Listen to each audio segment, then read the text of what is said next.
चलिए, है ना। तो आप लोग तैयार हो जाइए, है ना।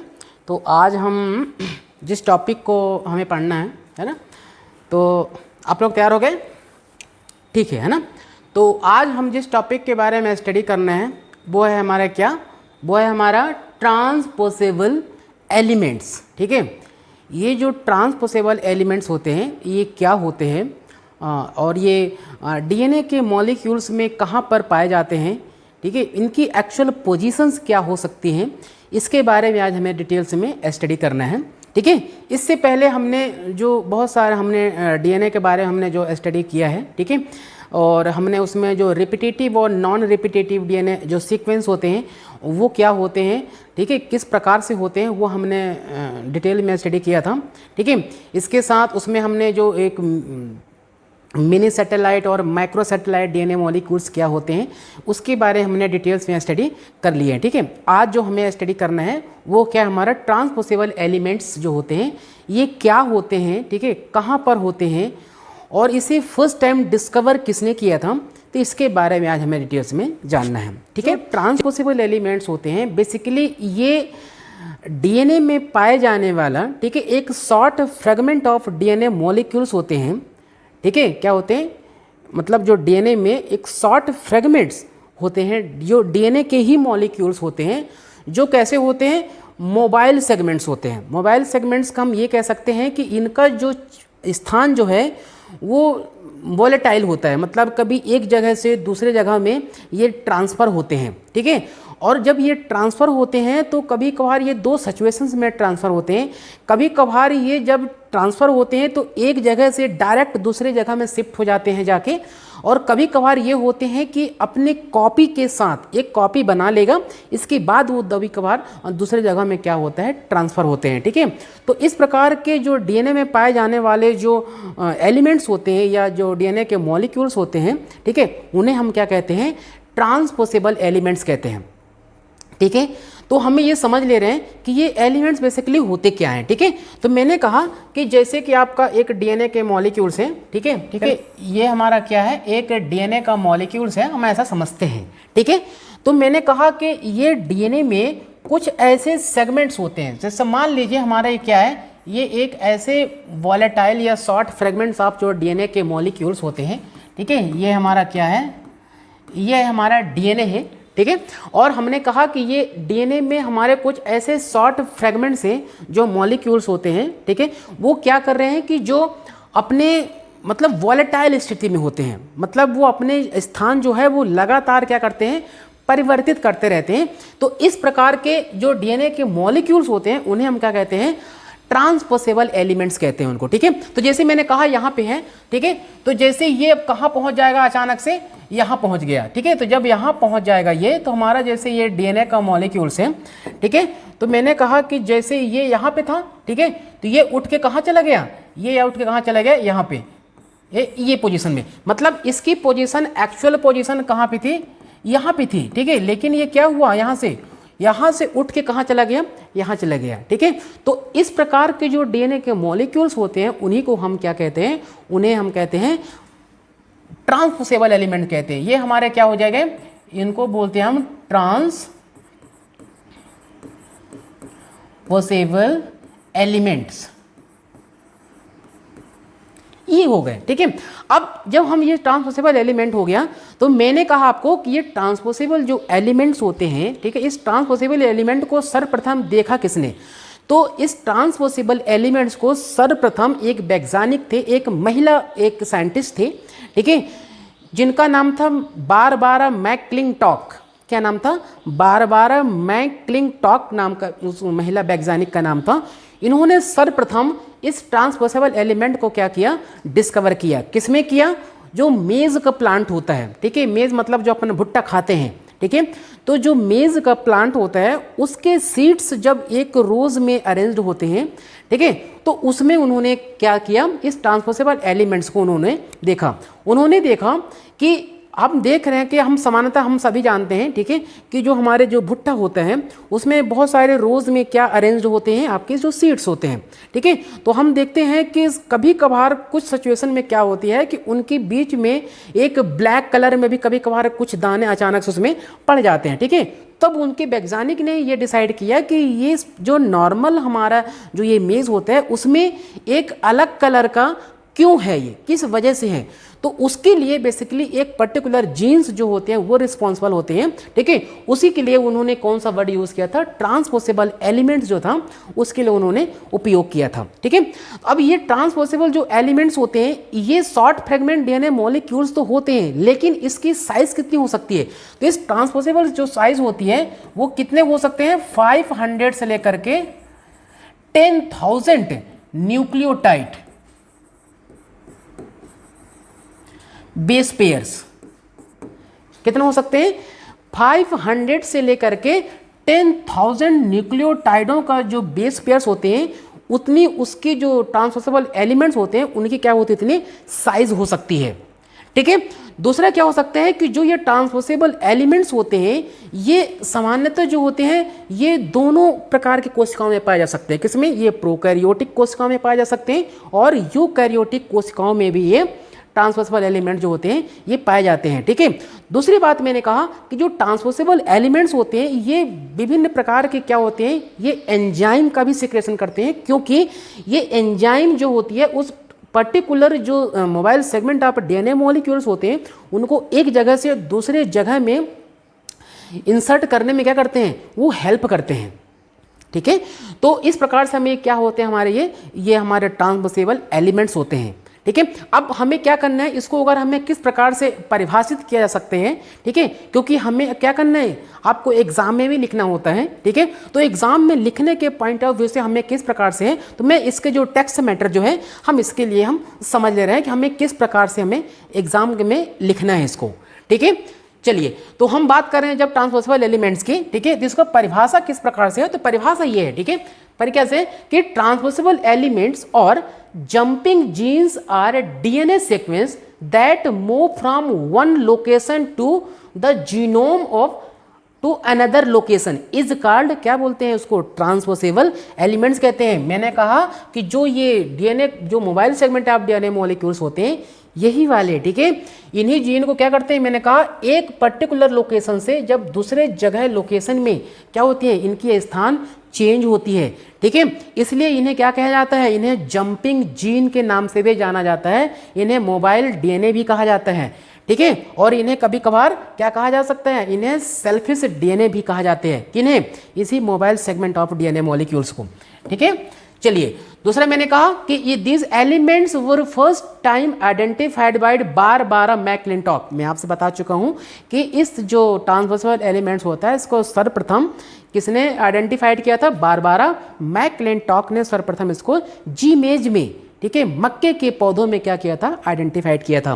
फिर क्या है कि generally it is short segment of DNA molecules, मैं पहले बता चुका हूँ, ठीक है, कि जो हमारे जो डीएनए के मॉलिक्यूल्स होते हैं, जो ट्रांसपोसेबल एलिमेंट्स होते हैं, ये बेसिकली एक शॉर्ट फ्रेगमेंट ऑफ डीएनए के मॉलिक्यूल्स ही होते हैं जिनकी साइज कितना होती है, 500 से लेकर के कितने हो सकते हैं, 500 से 10,000 न्यूक्लियोटाइड बेस पेयर्स क्या इनकी क्या होती है, साइज होती है, ठीक है। दूसरा क्या है, जो ट्रांसपोसेबल एलिमेंट, ये शॉर्ट फॉर्म है, ठीक है, TES लिखा हुआ है, transposable elements are found in both type of cells, ठीक है, किसमें, प्रोकैरियोटिक सेल्स में भी और यूकैरियोटिक सेल्स में भी ये क्या पाए जा सकते हैं, ठीक है। फिर क्या है, genome contain variety of transposable element, genome जो होती है, जो हमारा डीएनए मॉलिक्यूल्स होता है, इसमें कई प्रकार के क्या हो सकते हैं, जैसे ये है, ठीक है, ये हम अगर बात करें तो इसमें कई प्रकार के जो है एक डीएनए का मॉलिक्यूल्स होता है, जो क्योंकि डीएनए मॉलिक्यूल्स ये पॉलीन्यूक्लियोटाइड का एक पॉलीमर्स होता है, तो उसमें कई प्रकार के क्या हो सकते हैं, ट्रांसपोसेबल एलिमेंट्स क्या हो सकते हैं, पाए जा सकते हैं, ठीक है।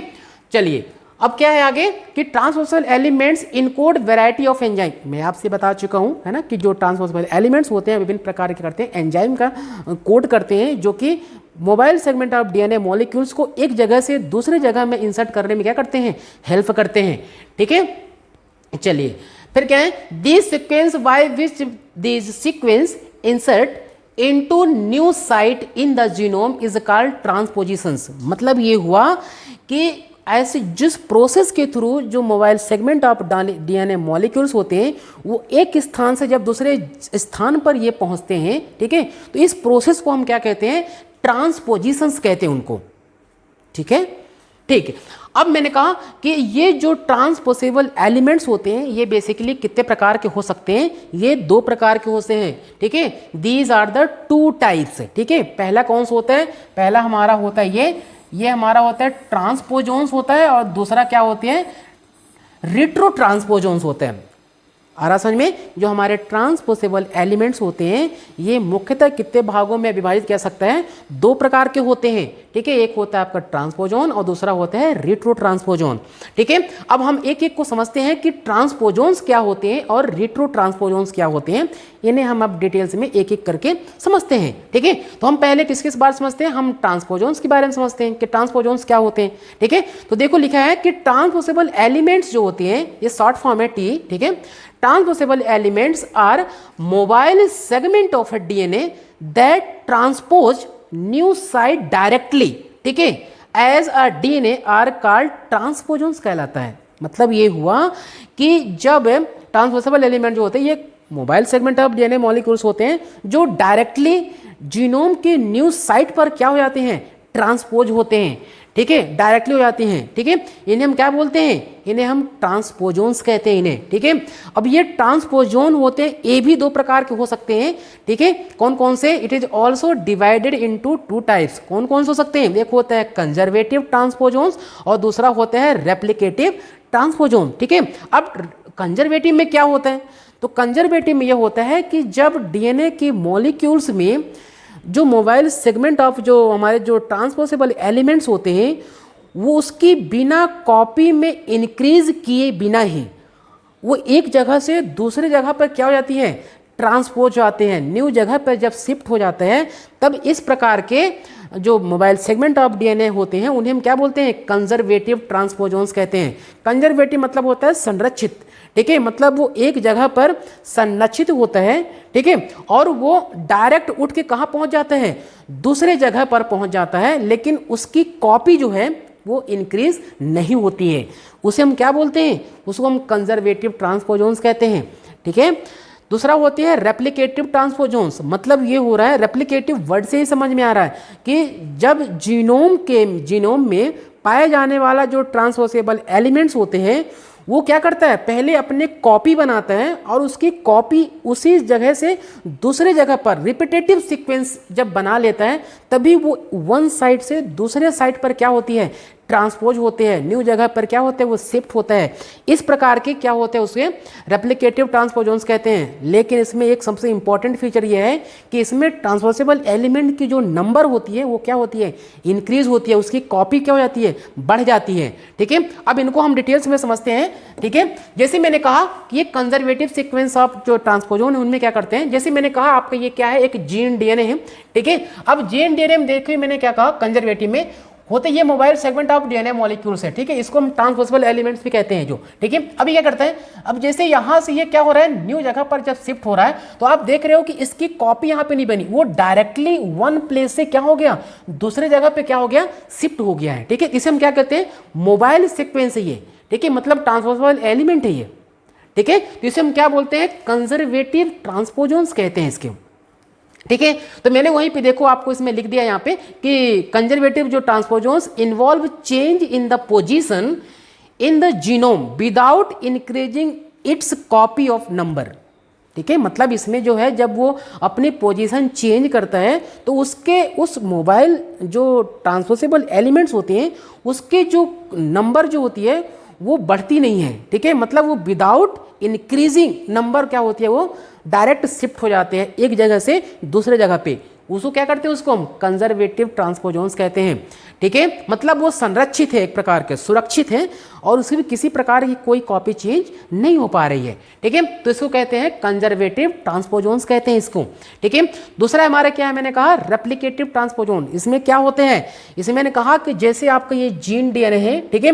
अब देखो ये क्या है, आपका ट्रांसपोसेबल एलिमेंट्स है, ये क्या करता है, जब ये अपनी पोजीशन को चेंज करता है तो हम देख रहे हैं कि इसकी ये कॉपी तो यहाँ पे है, मतलब ये सेम है यहाँ पे, ये पहले क्या करता है, अपनी कॉपी में क्या करता है, अपने नंबर को बढ़ाता है, इसकी कॉपी बढ़ जाएगी, ठीक है। और जब उसकी कॉपी क्या करता है, उसकी रिपीटेटिव सीक्वेंस बनाता है, इसके बाद वो क्या करता है, एक जगह से दूसरे जगह पर क्या करता है, वो उस चेंज हो जाती है, अपनी पोजीशन चेंज करता है। ठीक है, तो इस प्रकार के जब ट्रांसपोजोन्स अपने नंबर में इंक्रीजिंग होती है और वो अपने पोजीशन एक जगह से दूसरे जगह में क्या करती है, जब शिफ्ट करता है, तब इसे क्या कहते हैं, इसे कहते हैं रेप्लिकेटिव मोबाइल डीएनए या रेप्लिकेटिव ट्रांसपोजोन्स कहते हैं इसको। आ रहा समझ में? ठीक है, मतलब इतना मैंने सिंपली इसको मैंने कोशिश किया समझाने का ना, तो आप लोगों को इसमें कोई दिक्कत नहीं होगा। ठीक है, क्योंकि मैंने डायरेक्ट डायग्राम के माध्यम से बताया हुआ है। आप अपने लैंग्वेज में इसको भी और जितना इजी, हालांकि मैं इसको ट्रांसलेट कर रहा हूँ आपको हिंदी में, तो आपको ज़्यादा दिक्कत नहीं होना चाहिए। ठीक है, तो रेप्लिकेटिव में आपको मैंने कहा कि उसकी पहले रेप्लिकेट होती है, इसके बाद वो अपनी एक जगह से दूसरे जगह में क्या करती है, अपनी पोजीशन को चेंज करता है। ठीक है, मैंने यहाँ पे लिख दिया है कि replicative transposons involve the mobile sequence change in a position with increase in copy number. मतलब अपनी पोजीशन तो चेंज करता ही है, लेकिन अपने नंबर में भी क्या करता है, वो नंबर को भी अपने इंक्रीज करता है। ठीक है, तो इस प्रकार के जो ट्रांसपोजोन्स को हम क्या कहते हैं, इसको हम रेप्लिकेटिव ट्रांसपोजोन्स कहते हैं। ठीक है, यहाँ पर समझ में आ गया यहाँ तक के? ठीक है, अब दूसरा जो हमारा है वो हमारा क्या था, वो हमारा था रिट्रो ट्रांसपोजोन। पहला हमने कौन सा बोला था, ट्रांसपोजोन्स कहा था, दूसरा होता है हमारा क्या, रिट्रो ट्रांसपोजोन। रिट्रो ट्रांसपोजोन्स कुछ नहीं होता है, आपको ये ध्यान रखना है कि रिट्रो मतलब होता है क्या, एक होता है कि ट्रांसपोजोन था हमारा डीएनए, जो हमारे मोबाइल सेगमेंट ऑफ डीएनए का मॉलिक्यूल्स था, वो अपने पोजीशन चेंज कर रहा था। इसमें प्रक्रिया क्या होती है, थोड़ी सी उल्टा होती है। उल्टा ये होती है कि पहले रिट्रो मतलब रिवर्स, ठीक है, पहले डीएनए से क्या बनाएगा, आरएनए बनाएगा, आरएनए अगेन कन्वर्ट, जब रिवर्स ट्रांसक्रिप्टेज एंजाइम के थ्रू क्या करता है, वो अगेन फिर क्या बनाता है, आरएनए से डीएनए बनाता है, और वो जब अपने डीएनए अपनी जगह एक जगह दूसरी जगह पे चेंज करता है, तब इस प्रकार के ट्रांसपोजोन्स को हम क्या कहते हैं, रिट्रो ट्रांसपोजोन्स कहते हैं इसको। देखो यहाँ पे हम समझ लेते हैं। ठीक है, मैंने कहा कि आपका ये एक जो हमारा जो डोनर डीएनए है या जीन डीएनए है, ठीक है, इसमें देखो क्या है कि ये सेंटर रीजन में मैंने क्या बनाया हुआ है, ये रिट्रो ट्रांसपोजोन्स है। ठीक है, अब देखो क्या होती है कि जैसे ये डीएनए, मैंने कहा यहाँ पे आरएनए पॉलीमरेज लिखा हुआ है, मतलब डीएनए पर डिपेंडेंट जो आरएनए पॉलीमरेज है, ये क्या करता है, पहले ये करता है डीएनए को आरएनए में कन्वर्ट करता है। ठीक है, अब जैसे आरएनए में कन्वर्ट किया तो हमारे पास ये आरएनए इंटरमीडिएट्स बन गया। आरएनए इंटरमीडिएट्स मतलब ये हुआ कि आरएनए से हम आगे की प्रोसेस भी बढ़ सकते हैं, और अगर आरएनए से हम डीएनए भी बना सकते हैं। ठीक है, मतलब दोनों प्रकार की क्रियाएं यहाँ पे हो रही है, इसलिए इसको क्या बोला गया, आरएनए इंटरमीडिएट से ये। ठीक है, अब क्या होता है, जैसे तो हमने कहा कि हमने जब ये आरएनए पॉलीमरेज हुआ, इसका मतलब क्या हुआ, प्रोसेस कौन सी होनी चाहिए, यहाँ पे ट्रांसक्रिप्शन हो रहा है। क्या हो रहा है, ट्रांसक्रिप्शन हो रहा है, मतलब डीएनए से हमने क्या बनाया, पहले आरएनए बनाया, मतलब ये कौन सी प्रोसेस हो गई, हमारा ये हो गया क्या, ट्रांसक्रिप्शन हो गया, है ना। ये सेंट्रल डोगमा ऑफ लाइफ का एक रूल्स होता है। ठीक है, हमने बहुत पहले डिस्कशन कर चुके हैं। ठीक है, जैसे हमारा ये क्या है, ये हमारे पास एक डीएनए है। ठीक है, तो अगर हम डीएनए से डीएनए का निर्माण करते हैं तो ये क्या बनता है हमारा, इसको बोलते हैं हम रेप्लिकेशन। ठीक है, क्या बोलते हैं, रेप्लिकेशन कहते हैं। लेकिन जब डीएनए से हमने क्या बनाया, हमने आरएनए बनाया, ठीक है, तब ये प्रोसेस क्या होती है, इसको बोलते हैं हम ट्रांसक्रिप्शन कहते हैं। इसको क्या कहते हैं, इसको बोलते हैं हम ट्रांसक्रिप्शन, ट्रांसक्रिप्शन कहते हैं।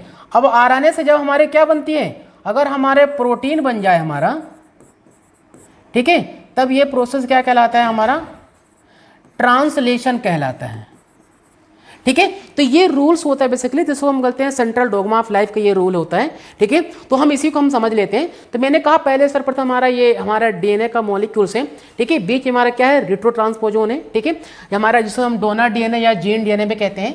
हमने कहा कि जब इसको हमने क्या किया, ट्रांसक्रिप्शन किया, तो उसमें डीएनए पर डिपेंडेंट जो आरएनए पॉलीमरेज होते हैं, वो यहाँ पे क्या करता है, अपना फंक्शन करता है, कार्य करता है, और क्या बनाता है, एक आरएनए का हमारे पास एक ऐसा मॉलिक्यूल्स बना लेता है। ठीक है, जैसे हम क्या बोलते हैं, हमारा ये जो है आरएनए इंटरमीडिएट से ये, ठीक है, मतलब यहाँ से हम अगेन इसको एज ए डीएनए के फॉर्म में यूज़ कर सकते हैं। ठीक, अब क्या होगा, जैसे हमारा ये आरएनए इंटरमीडिएट बन गया, ठीक है, इसके बाद हम क्या करना है, ये रिवर्स ट्रांसक्रिप्टेज एक एंजाइम होती है, उस एंजाइम से हम क्या करते हैं, अगेन जो आरएनए इंटरमीडिएट्स होते हैं उसको हम अगेन किस फॉर्म में, डीएनए बनाया जा सकता है, ठीक है। तो ये हमारा रिवर्स ट्रांसक्रिप्शन के थ्रू हमारा क्या बना, अगेन हमने डीएनए का निर्माण कर लिया, ठीक है। अब क्या हुआ कि देखो हमने स्टार्टिंग में रिट्रो ट्रांसपोजन यहाँ पे यूज किया हुआ है, ठीक है। अब क्या हुआ, हमारे पास ऑलरेडी ये कॉपी है, ठीक है। तो यहाँ पे क्या हुआ, अगेन ये ट्रांसफरेबल एलिमेंट, अगेन हमारा जो डीएनए था, हमारा जो रिवर्स ट्रांसक्रिप्टेज एंजाइम से हमने अगेन क्या बना लिया, हमने जो डीएनए बना लिया, ठीक है। अब जो हमारा ये ट्रांसफर एलिमेंट था, अब वो अगेन अपनी पोजीशन क्या कर सकता है, चेंज कर सकता है, ठीक है। तो हमने ट्रांसपोजोन्स में हमने direct mobile segment of DNA हमारा जो मूव कर रहा था one place to another place, retro transposition में मैंने कहा थोड़ा सा प्रक्रिया उल्टा होती है, ये पहले आरएनए बनता है, अगेन फिर वो transcriptase reverse transcriptase enzyme through क्या करता है, वो डीएनए में कन्वर्ट होता है, फिर इसके बाद वो अपनी पोजीशन क्या करता है, चेंज करता है। इसे हम क्या कहते हैं, रिवर्स ट्रांसपोजोन्स कहते हैं इसको, ठीक है। अब देखो इसको मैंने यहाँ पे एक लाइन लिख दिया है, आप इसको ये समझ सकते हैं, ठीक है। लिखा है कि जो रेट्रो ट्रांसपोजोन्स होते हैं ये transposable element that are first transcript into RNA, ठीक है। मैंने यहीं पे लिख लिया पहले से, स्टार्टिंग में समझा दिया आपको कि पहले वो डीएनए होता है, पहले वो किस में ट्रांसक्रिप्ट होता है, वो होता है आपके आरएनए में, ठीक है। प्रोसेस कौन सी होगी, ट्रांसक्रिप्शन के थ्रू होता है, ठीक है। ऑफ द, फिर क्या लिखा है, mobile DNA element that are reverse transcript into DNA, ठीक है। मैंने वही कहा था आपको, जो हमारे आरएनए इंटरमीडिएट्स होते हैं वो रिवर्स ट्रांसक्रिप्शन के थ्रू किस में ट्रांसक्रिप्ट हो जाता है, वो डीएनए में कन्वर्ट हो जाता है, and DNA are called as retro transposons, ठीक है। तो इस प्रकार से ये ध्यान रखना है आपको, तो हमने ये समझ में आ गया, ठीक है। और इस प्रकार के जो हमारे जो ट्रांसपोजिशंस होती है इसे हम क्या कहते हैं, रेट्रो ट्रांसपोजिशंस कहते हैं इनको, ठीक है। ये रेट्रो ट्रांसपोजोन्स कहते हैं, ठीक है। ये एग्जाम में वेरी वेरी इंपॉर्टेंट है, एग्जाम के पॉइंट ऑफ व्यू से ये इसको समझना है आपको, और किसी प्रकार कोई दिक्कत होगी तो आप मुझसे दोबारा भी इसको पूछ सकते हैं, समझ सकते हैं, कोई दिक्कत नहीं है, ठीक है। तो ध्यान रखना ये एग्जाम में आएगा, बहुत इंपॉर्टेंट है।